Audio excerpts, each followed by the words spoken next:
Y'all, I made this chicken Alfredo garlic bread the other day. I want to show you how I made it. I took some chicken breasts, cut them in half, seasoned it with chili powder, onion powder, garlic powder, adobe, and a little bit of Old Bay, and then I binded it with some oil.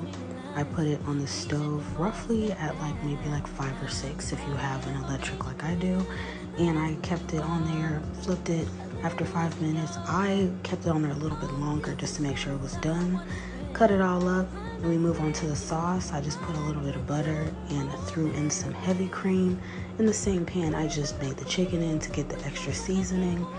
And then when it gets to a point, I season it with everything I just seasoned the chicken with.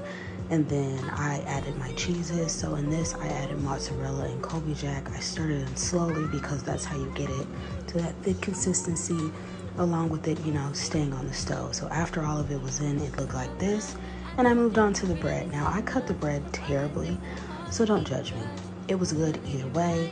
But after you cut the bread in half, I did end up spraying a little Pam on the bottom of my pan so it did not stick, and it always works. So yeah, I also needed some garlic butter, didn't have any, so I put a little bit of butter in the microwave for 30 seconds, parsley, garlic powder, mixed it together, and then coated it on the bottom of the bread because that still worked.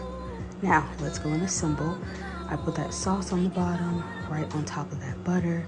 And then you're gonna add your cheeses. Again, all I had was mozzarella and Kobe Jack, so I just used both of those. And then after that, you put your chicken on. When you get to the amount of chicken that you want, you're pretty much good. You add some more of that sauce back on it.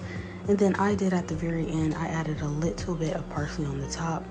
Pop it in the microwave for 350 degrees for about 20 minutes. You can leave it in there longer if you want it crispier, and boom. Use the rest of the Alfredo sauce as dipping sauce. Thank you.